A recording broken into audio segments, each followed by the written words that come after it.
The Rising of the Shield Hero, Volume 1, Chapter 3, Brave Consultation. Once we arrived in the guest quarters, we sprawled out on the extravagant beds that had been prepared for us, and went to work studying for the help menu for our weapons. At some point, the sun completely disappeared below the horizon, but I was so absorbed in reading that I didn't even notice. On the plus side, I was able to find out a lot of useful information.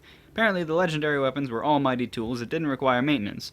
On top of that, if their owner diligently leveled up and fused materials into it, the new forms would unlock, which were recorded in something called the Weapon Book. That sounded interesting, so I decided to try pulling it up. Swoosh! The screen that appeared was filled with icons that extended well beyond its borders, all marked as locked. Amazing. It looked like I could develop my legendary weapon through various branching paths. It was just like a skill tree from an online game, and in order to learn skills, I needed to unlock the power sleeping in the weapons. Man, this is just like a game, don't you think? I spoke up suddenly, but others weren't really paying attention. They were probably looking through the help menu too. What are you talking about? This isn't just like a game, it is a game. I'm pretty sure I've played it before. Motoyasu boasted. Eh? Yeah, it's really popular. You haven't played it? No, I'm a pretty big otaku myself, and I've never played anything like this. Seriously? That it's Emerald Online. I never even heard of that. Huh? Are you really a gamer? It's super famous. Sorry, the only really big online games I know about are Odin Online and Fantasy Moon Online. What? And why is it all gotta be online? What the heck are those? That's the first I've heard of them. Eh? Eh?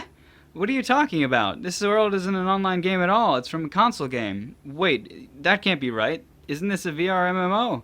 Huh?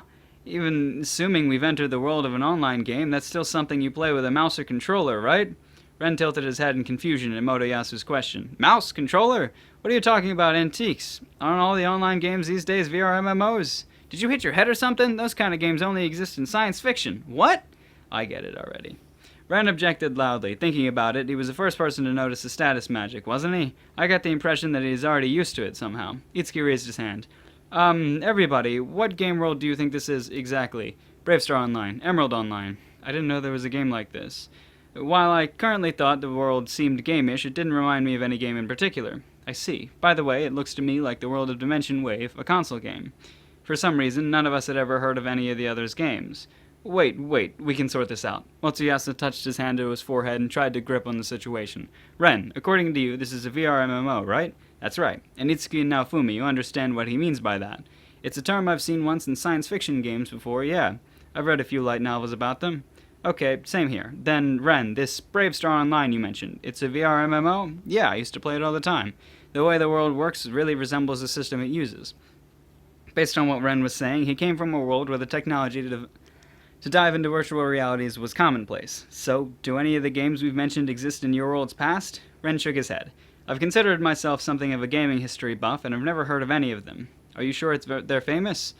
Motoyasu and I both nodded. If he really was an expert on online games, it would be strange for him to have such a glaring gap in his knowledge. And while it was possible that the problem was on our side, you'd think at least one of us would be able to name a game that was actually popular. Then how about a question based on common knowledge? Like the name of the current Prime Minister, for example. Ah, everybody nodded in agreement. Okay, all together now. Yura Masoro, Yawara Kotaro no, Koraku Enichi, Ichi Fuji Shigeno. Fucking Japanese names. Nothing. I didn't recognize any of the names from history class. After that, we compared various topics ranging from popular net slang to famous websites, but the result was always the same. We couldn't seem to agree on anything. Looks like we're all from totally different Japans, huh? Yeah, no matter how you look at it, there's no way we all came from the same world. Still, fantasy worlds are one thing, but who'd have thought that alternate Japans exist too? Well, there's still the possibility that we came from the same world but different eras, but with so many inconsistencies it seems less and less likely. Being gathered here together like this was strange, really strange. That said, the fact that we were all otaku probably didn't mean anything. Based on the way things have been going, I'd wager we all ended up here under different circumstances too. That seems likely. I can't say I'm really interested in small talk, but I suppose we should at least consolidate our information. Ren started telling his story. From the way he was talking, he clearly wanted us to think he was cool. I was on my way home from school when I stumbled upon a murder in progress. I remember that up to the point I tackled the murder to help my childhood friend, but after that, he kept absentmindedly rubbing his side as he told his story. Personally, I thought it was pretty cliched, but I resisted the urge to chime in with a snarky comment. From the looks of things, he probably did bring down the murder, but got stabbed in the side during the scuffle. Normally, I would file away from him as untrustworthy for brazenly lying about what he remembered just to make himself look better, but since he was a fellow hero, I decided to let it slide. Anyway, before I knew it, I was here. So you saved your childhood friend, huh? That's pretty awesome. He laughed off my compliment with an affected air of coolness, but that was fine. I'll go next. Motoyasu lightheartedly gestured toward himself. Before I came here, I made a lot of girlfriends, you know? I figured as much. His reliable older brother shtick must have been like catnip to girls. And so, because of that, you were two or three timing them and got stabbed, right? Ren's question was obviously sarcastic. However, Motoyasu blinked his eyes in surprise and nodded. Women are scary. Goddamn. My anger boiled over, and I flipped him the bird behind his back. What a bastard. I seriously wanted him to drop dead. But wait. Wasn't dying the reason he was summoned here in the first place? I didn't have time to ponder it, though, since Zeke was already talking, hand clasped to his chest. As for me, I was crossing the street on my way home from cram school when a dump truck came barreling around the curve at full speed. After that, in all likelihood, he had been run over by the truck. What a terrible way to die. Hey, wait a minute. Wasn't my story a little out of place here? Do I absolutely positively have to tell mine? Of course. Everybody else did, after all. Oh, right. Well, if you insist, I was at the library when I noticed a strange book I had never seen before. Naturally, I picked it up and started reading it, and before I knew it, I was here. Their stares were icy. What? Did I need to have a tragic history to be accepted or something? The others started whispering to each other just out of earshot. But that guy, Shield, of course, right? Yeah.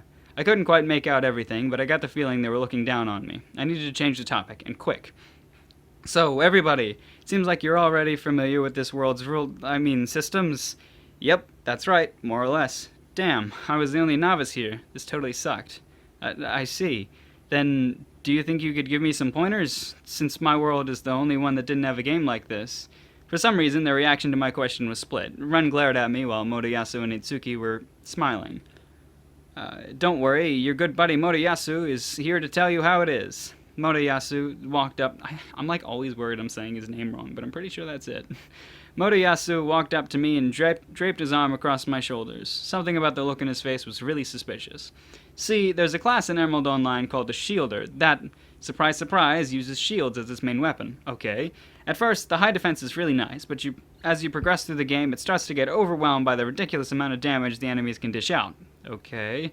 In short, at high levels, it's a loser class that absolutely nobody uses. No! I didn't want to hear that. I mean, what the hell? He was basically calling me a born loser. Wasn't it ever fixed in an update? Surely they must have balanced it at some point. Nah, it was terrible and barely anybody played it, so they never bothered. Last I heard, they had decided to just get rid of it altogether. Wasn't there any class advancement? Sure, but the whole line sucked. What about class switching? Sorry, it wasn't that kind of game. Geez, if all of this was true, I had been stuck with a tough class. I looked down at my shield gloomily. Did it really hold such a dismal future? Wait, what about you guys? I turned to Ren and Suki in desperation, but they quickly averted their eyes. Sorry, it's the same in my world, too. Eh? So I really got screwed over? While I was standing there dumbfounded, the others started talking about games amongst themselves. What's the terrain like? The names are different, but otherwise it's essentially the same, which means there's a good chance the monster distributions are the same, too. Since each weapon's hunting ground is it's slightly different, we should avoid going to the same areas. Yeah, that's probably the most efficient way to do it. Their eyes were sparkling.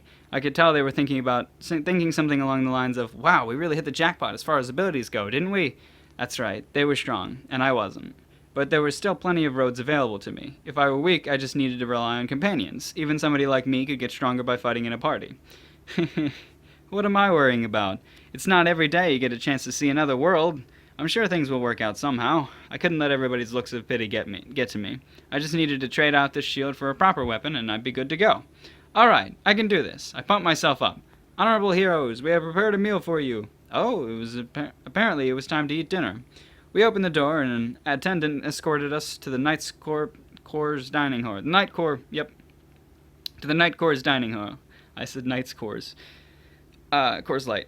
It was like a scene from a fantasy movie. Rows of tables were packed with food, like an all-you-can-eat buffet. Everybody, please help yourselves to whatever you like. Seriously? We have to eat at the same time as the knights? Ren grumbled under his breath. I kind of read that wrong. Seriously? We have to eat at the same time as the knights? That's kind of, yeah. I couldn't believe he was complaining when they had gone through the trouble of preparing us a feast. What a jackass. No, the attendant shook his head. I just wanted to be a girl. Why are there no girls? After you've had your fill, the food here will be used at your introduction. As I took a closer look at the dining hall, I realized that the boisterous throngs of people filling the room were all cooks. So this was what they called preferential treatment, huh? Apparently they intended to introduce us to the knights when we finished. Well then, let's eat. And so we indulged in the cuisine of another world. It was a bit bland for my tastes, but there wasn't anything I couldn't eat. Though it was a lot of it was bizarre. There was even one dish that looked like an omelet but tasted exactly like an orange. After we were done, we returned to our room. Do you think they've gotten a bath here? They've got a bath here? It's a medieval setting, so chances are they have outdoor wash tubs. I'm sure they'd prepare one for us if we asked. It's okay. It's just one day after all. That's true. Anyway, I'm tired, and we got a big day tomorrow, so I'm going to go ahead and hit the hay. The rest of us followed mostly Yasu's lead and went to bed too. That night, I drifted to sleep with a smile on my face. My grand adventure started tomorrow. Morning couldn't get here fast enough. Yay. I'm sure it's annoying you as much as it is me that I have to read all of these voices in the same voice. But I don't like trying to do other voices. So, oh well. I also don't like the whole Asian thing of not saying he said and she said and they said and stuff like that. It gets a little confusing at times because you literally just don't know who's talking, but with enough context, it makes sense. Which is also another reason for not deciding on voices for these characters, because I just would have no fucking clue who's saying what. So there you go.